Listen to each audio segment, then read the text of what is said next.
From the High Definition Production Center of Troy University's Broadcast and Digital Network and Troy campuses around the world, this is Troy TrojanVision Weekly. Hello and welcome to Troy TrojanVision Weekly. We're glad you joined us for this look at what's happening in and around Troy University. I'm your host, Aaron Taylor. Well, in 2006, Troy University started a fundraising effort with a goal of raising $200 million for the school. And as Jordan Elston shows us, Trojan supporters found out exactly how much of that goal was accomplished. $258 million. And with that announcement Friday night, Troy University exceeded its fundraising goal in its recent Building Beyond Boundaries capital campaign, a campaign that originally had a goal of $200 million. Yeah, tonight is a celebration. It's a celebration of the Building Beyond Boundaries capital campaign. And we have now achieved our goal on both sides.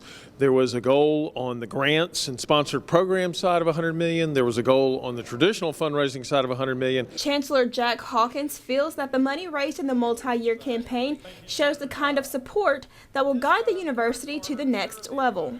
I think the difference between good and great at this university will be found in our ability to generate the extramural support, private sector, grants, contracts through all forms of government, and that's what we've been attempting to do. The state is limited in terms of the support that it can provide. You can only generate so much through tuition and fees, and I think if we are to realize the potential that we have at this institution, we have to be aggressive. We have to think in an ambitious way, and we have to go after all the support that we can. I think our students, faculty, staff, our alumni, the entire community deserves that. State Senator and President Pro Tem of the Board of Trustees, Gerald Dahl, recognizes the challenge of finding new sources of revenue and how the money will help the school succeed. To set a goal and reach that goal in these tough times is certainly a lot of people to be commended, and it's going to mean so much to this university because, you know, as we move forward, it's obvious the state's not going to be able to fill those financial gaps that we've been used to in the past. And so we're going to have to look at fundraisers like this and goals like this to provide the opportunity for our students and our faculty to have the facilities we need here at Troy. Of the funds raised, nearly $6 million went to new scholarships for students. And while the university celebrated their fundraising efforts last Friday night, that Friday afternoon, the school celebrated some of the individuals donating to Troy. Ashley Bredekite has the details. Friday evening, Troy University had the chance to honor the third class of inductees into the prestigious Shield Society. But what is the Shield Society? The Shield Society is an organization of people who have decided to make planned gifts to sort of set up a legacy for the university, and so these will be gifts that will be donated upon our deaths. What may seem to be just a simple medallion is actually a symbol of a much greater commitment, a commitment to you, the Troy University student, and to your betterment and future. It reflects not only the commitment to excellence that the greater Troy community and the alumni and those who support this institution, it reflects their commitment, but it also reflects great generosity. Well, I think the impact of the Shield Society is that it will allow current students to be able to benefit from the gifts that are today, but then also leaves a opportunity for students in the future. So for many, many generations to come, they can benefit from these gifts. As for the most rewarding aspect of joining the Shield Society, all inductees can agree. There's no other university and no better student body that they would rather support than Troy. I think you go through life and you realize that somebody planted the tree under which you sit. You know, it's our obligation to give generously, to give to that which is important to us. This university is important to all of us. Well, I'm very proud. I'm so happy to be a part of this university. I'm so pleased to be able to make this type of donation, and I think that it's just, I'm proud to be a Trojan. Ashley Bredekite, Troy TrojanVision News. Last weekend, Troy University celebrated 50 years of the Sound of the South. But the celebration of music wasn't just limited to the band. Last week, the School of Music was officially dedicated as an all-Steinway school. Amanda Langley has the details. To the average eye, a piano might just look like every other piano. However, to a pianist, there is a difference, especially in the quality of the instrument. Troy University dedicated 28 Steinway pianos last night in Long Call with a tribute concert showcasing the many faces of Steinway. The Steinway dedication was a really extraordinary event for the School of Music because it puts us in the top 10% of schools of music across the world. Chancellor Jack Hawkins Jr. was presented a plaque on behalf of the Steinway Company, which recognized Troy University as one of the 175 Steinway institutions in the world.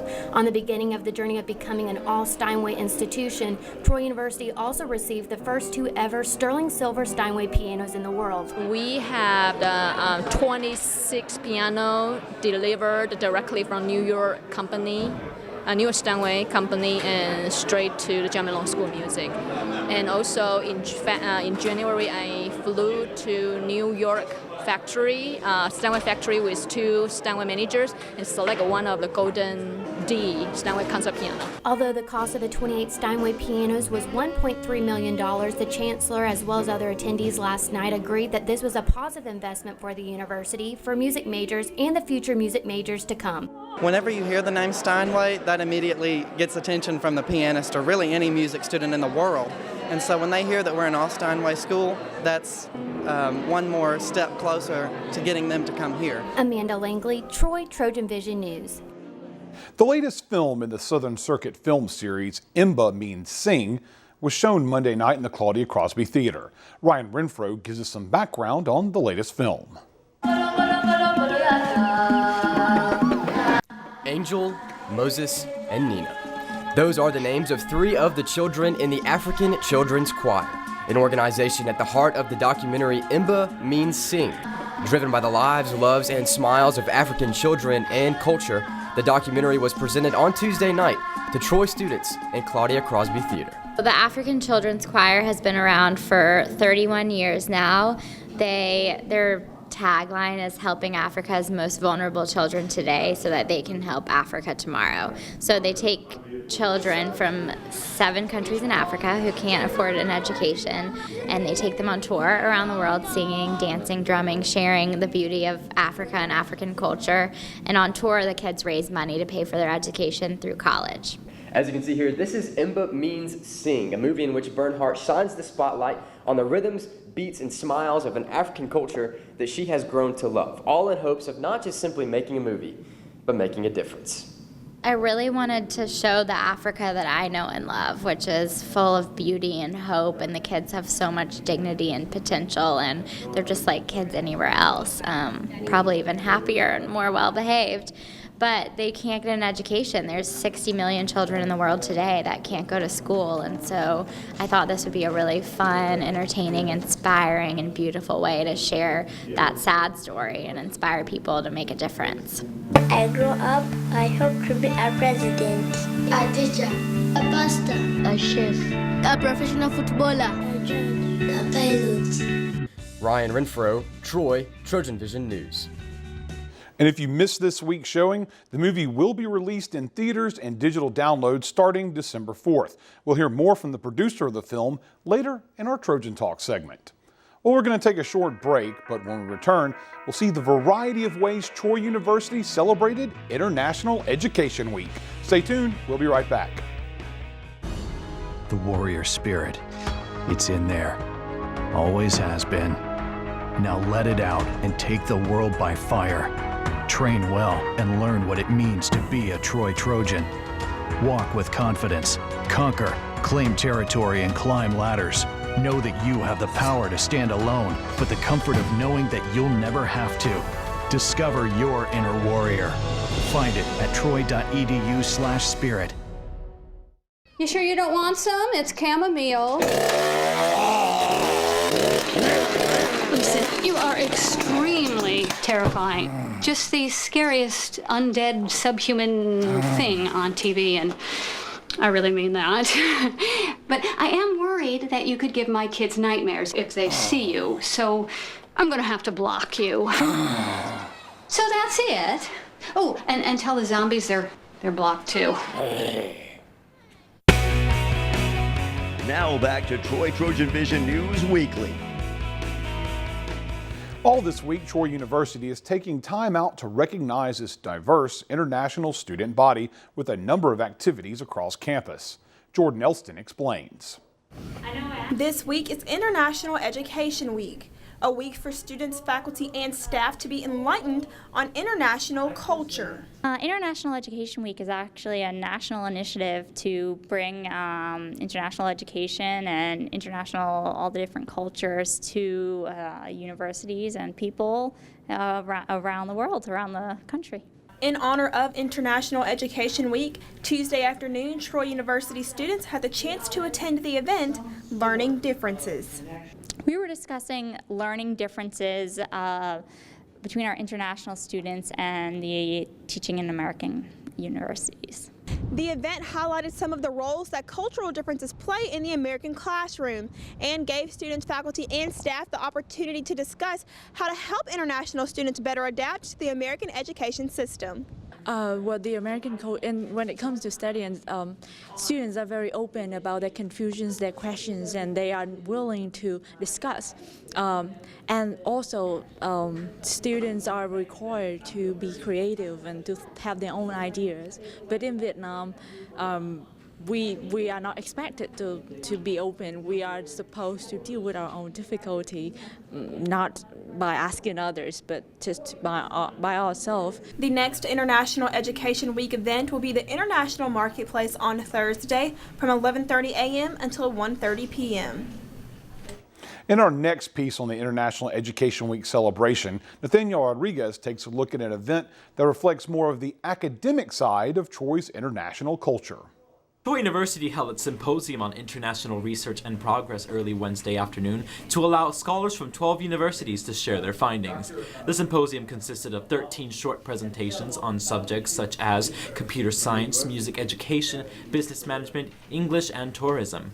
While other International Education Week events demonstrated the lighter side of international culture, Richard Noakes, the coordinator for visiting scholars, says that the symposium demonstrates the technical and academic side of international education. International Education Week deals with education on all levels, everything from things which are cultural and maybe seem social, all the way up to this, which is the very highest end of research. Some of the titles I've joked, I don't even know what the titles mean, not because the English is wrong, but because I don't have enough expertise just from the title to understand, maybe what one of my colleagues in computer science or someone who's doing some deep economic or business research will know about. So this is really a place, International Education Week, the sort of the highest end of the academic work. While the purpose of the symposium was to share ideas between experts of different fields, Noakes also hopes that the symposium will expose Troy students and faculty to the global scale of research. Well, I hope people see that the research that they're doing here has a kind of broader context, a global context, where there are scholars from all over the world who are coming here. They are doing some of their research here, they're sharing that research with us, and hopefully our students and our faculty will then also engage with their research abroad as well. Nathaniel Rodriguez, Troy, TrojanVision News. In one of the last events of the International Education Week activities, Samantha Charles shows us how Troy University displayed the variety of international cultures that call Troy home. Want to experience the world without traveling too far? Well, as a part of International Education Week, Troy University hosted an international market where students could get a taste of various nationalities. This is just, I guess, the world tent, and we have different tents, especially this one is the costume tent, then we have a food tent, and then we have just like an information tent so students can learn about study abroad or just like going out to other countries. And it's really just showing the importance that Troy puts on internationalism and joining us all together. Here we have a little boutique set up to where people can dress up in clothes from around the world. We have food behind us where people can taste different parts of the world. So really we're just trying to market the international program department and get students on campus interested in what we do here. Travel around the world in 80 days? How about less than an hour? Troy University's international program allowed students to experience over 70 different cultures in one day. To get people to see how the dressing is and the food is and how they can get involved with different parts of the world, really just to bring different parts of our world to Troy and for them to see that it's a very exciting and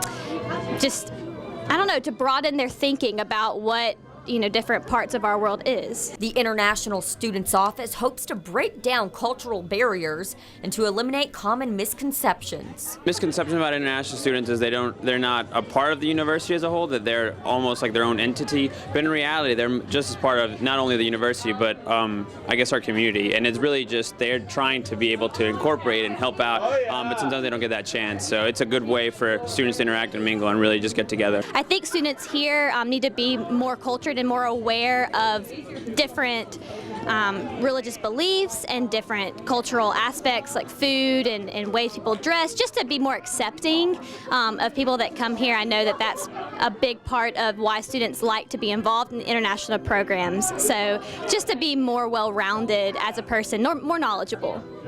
Samantha Charles, Troy, Trojan Vision News. An International Education Week wrapped up with one of the biggest and most popular student events on campus, the annual ISCO Festival. Haley Greathouse gives us a look.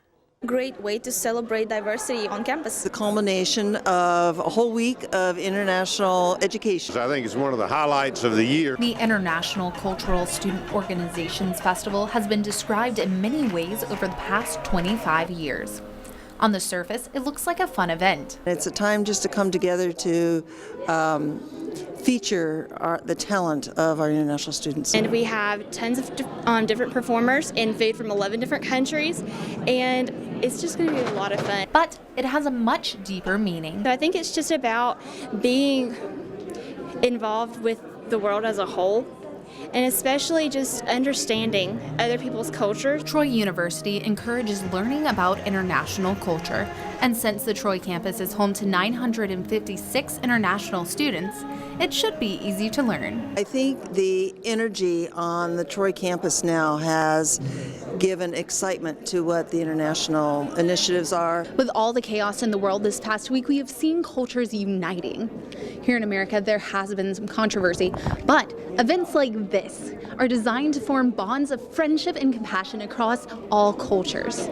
Especially with many things that have been happening in the world and a lot of negativity, I think it's important to show the international community, like that of Troy and like that of the world really, can work together to create something beautiful like the festival. I think what tonight does is to build hope. We often hear about diversity, we hear about the differences among people, but here I think we find the commonalities, and that's what's exciting about ISCO and its festival. The event ended in a festival tradition, the Parade of Flags, displaying a flag from every country that is represented at Troy University. Haley Greathouse, Troy, Trojan Vision News. We're going to take another quick break, but when we come back, we'll hear some offerings from our friends at Troy Public Radio. So don't touch that dial. I was in foster care. I never knew when I would have to move, so I always had my suitcase ready to go. Then one day, I was adopted. My new parents opened their hearts and home to me.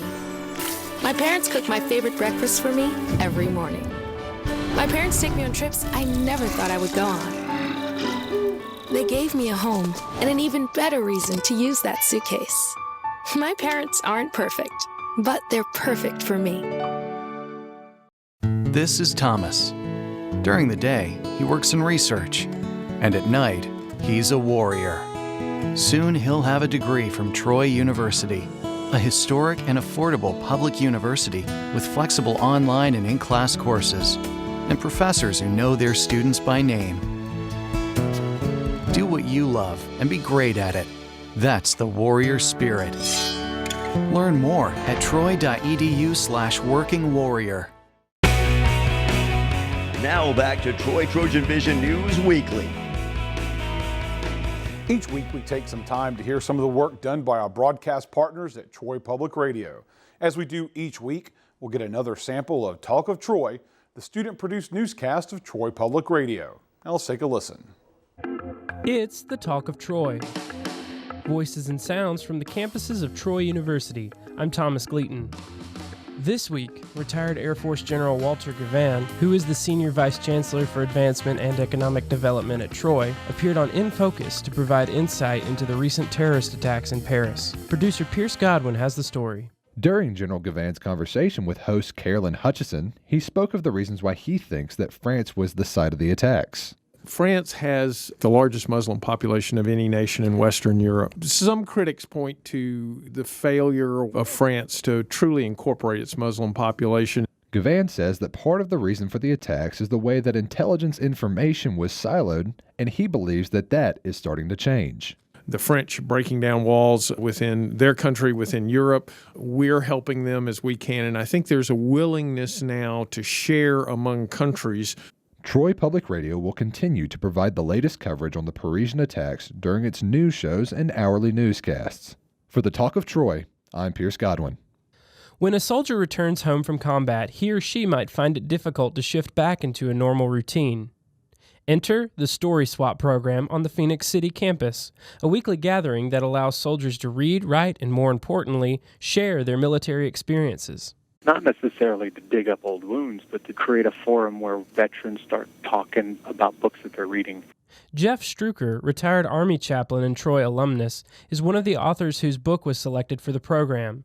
Struker is known for his role in the battle that inspired the movie Black Hawk Down. They found me and said, "Hey, would you come and speak?" Man, I was honored just to be invited. Veterans wishing to join the Warrior Transition Unit and participate in the Story Swap can search Story Swap at troy.edu. I'm Thomas Gleaton, and you've been listening to The Talk of Troy, a production of Troy Public Radio. Throughout the week, Troy Public Radio can be heard on 89.9 in Troy and Montgomery, 88.7 in Dothan, and 91.7 in Phoenix City. Well, it's time for our last break, but when we return, we'll learn more about the films shown in this week's Southern Circuit Film Series. Stay tuned, we'll be right back. You make me wear my bike helmet. Taught me never to run with scissors. You tell me to stay away from drugs. To always buckle my seatbelt. And to follow the swimming rules. You're always looking out for me and trying to keep me safe. So why do you keep a loaded gun in your drawer? Here in the garage. Closet. Shoebox. Under the bed. Where anyone can get to it. How safe is that? How safe is that? How safe is that? You asked them to follow some safety rules. Now they're asking you. In fact, they're counting on you. Never let your gun get into the wrong hands. If you own a firearm and are not using it, please be responsible and be sure that it's stored in a safe place. Remember, always lock it up. For more information on firearm storage safety, visit ncpc.org. Now back to Troy TrojanVision News Weekly. As we mentioned earlier, the latest film in the Southern Circuit film series, Imba Means Sing, was shown this week at Troy University. In this week's Trojan Talk, I had the chance to speak with the producer of the film to talk about what it took to get the movie made. Hello and welcome to Trojan Talk. I'm your host, Aaron Taylor. Today we'll be talking about a film being shown here at Troy University and all over the world in just a little bit. My guest today, producer of Imba Means Sing, Aaron Bernhardt. Thanks for joining me here today. Thank you. And talk about this movie. Obviously, the producer of a film about an African children's choir. But for those folks out there who are unfamiliar with it, tell us a little bit about the background of the movie itself. Yeah, so the African Children's Choir has been around now for 31 years, longer than I have been around. And I met them 8.5 years ago, right after I graduated from college myself. I was working for a rock band called Dispatch, and the choir had just been nominated for a Grammy. So we invited them to perform at Madison Square Garden with Dispatch, and the kids completely changed my life. So I've been wanting to tell their story for 8.5 years, but life happened. I was in the Peace Corps, I worked at CNN for a while, and finally I just decided I had to do it before life happens even more, before kids and all that stuff. So these kids are just the biggest inspiration, and my hope is that if I can inspire at least one more person the way they inspired me through the film, then all this work will be worth it. And now you talk about this is your first independent film production, even though you've done some work with CNN. So why take on something like this as your first, I guess, big project outside of the independent world? It was definitely a very hard first project to take on. Most people would do a short film first or do a film in the U.S. first. Instead, we shot in 5 countries over 2 years. So it was not the smartest choice, but I'm definitely glad I made it. And why this story? These kids just changed my life, and I made a film about them, a short news documentary about them for CNN, and that is part of why I left, because I realized I really wanted young audiences to see the film. I wanted to have this vibrant discussion guide that we have that goes along with it, and an impact campaign, so that millions of young people would see the film and would do something after they're inspired by it. Now, a lot of the people may not be familiar with the story of the choir, and obviously they see the film to see that, but give us a little bit of this detail about the children and how they become a part of this choir. So the choir works in 7 countries, Uganda, Rwanda, Kenya, South Africa, Ghana, Nigeria, and South Sudan. We stuck with the Uganda side because that's where it was founded in 1984, and a man named Ray Barnett, who's actually an orphan himself from Ireland and was educated in Canada, started it because he saw back in the early 80s, which a lot of you watching are probably too young, but I remember eating my dinner and my mom saying, you need to eat all the food on your plate because there's people starving in Ethiopia. So Bob Geldof had all these infomercials on, and Ray Barnett, when he went to Uganda to volunteer, that's not what he saw. He did see poverty, but what he really saw was hope and dignity and potential and beauty. And so that's why he started the African Children's Choir, to use this incredible beauty and potential that these kids had for them to be able to raise money for their educations. So today, the choir has educated over 52,000 children across 7 countries and has helped hundreds of thousands of children and families all over the world through their work. And you're getting the chance to tell that story and show the process that they go through to become a better their society and better part of their lives. And it wasn't an easy task, as you mentioned there. How long did this process take? Obviously, it shows how long the kids have to go through, but how long did you have to go through with this? Yeah, well, we raised money for a long time, and then we filmed right after selection, their training, which was 6 months, and then they had an 18-month tour across the U.S., UK, and Canada, and then we went back to Uganda with them as well. So we shot for 2 years. We edited for 1.5 years, and then we've been on the festival circuit since March. So an opportunity, I guess, is to really show your passion, and it's a work of love and effort to get this put together. It was like being pregnant for 4 years. But you finally have given birth to the most amazing baby ever, which is and awesome. Of course, it's amazing baby, but it's a number of children, and you get to share these vibrant, beautiful stories of these young children who are making a difference to people's lives. Yep, exactly. The film follows 3 kids, Moses, Angel, and Nina, and Jason and Danielle are photographers. They actually do some freelance work with Troy, Okay. So it's fun to be back here. They filmed the whole entire movie on their knees, so that would be from literally through the eyes and the voice of the kids themselves. So there's not really any grown-ups in the film, not really any white people in the film. This is what is life like as an 8-year-old Ugandan traveling the world, singing to raise money to educate yourself so that you can be the next pilot, the next pediatrician, or the next president. Well, here's hoping that folks get a chance to share in the joy that you've put together here in this movie. And now, anyone who's interested in seeing it, it's coming out soon for mass distribution. Tell us about that. Yeah, we just translated it into 37 languages, and it comes out December 4th in theaters, on demand, and digitally on iTunes, Amazon, Google, everything, on Friday, December 4th. So download it, give us a good review, share it, tell all your friends.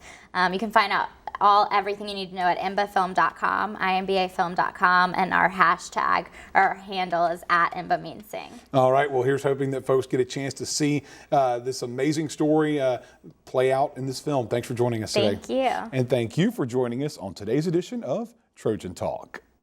And that's what happened on the 3rd week of November 2015. To find out what's happening throughout the week, you can tune in to Troy TrojanVision News at 5, 6:30, and 10:30, Monday through Friday, or anytime by following us on Twitter at Troy TV News. Also, feel free to like our Troy TrojanVision News fan page on Facebook to see links to online content from Troy Trojan Vision News. Well, this is our last weekly of the fall. We hope you join us back here in the spring for more Trojan Vision Weekly. In the meantime, if you need to get your Trojan Vision fix, feel free to tune into Semester in Review right here on Trojan Vision, premiering in December. Have a happy holidays, and we hope to see you next year.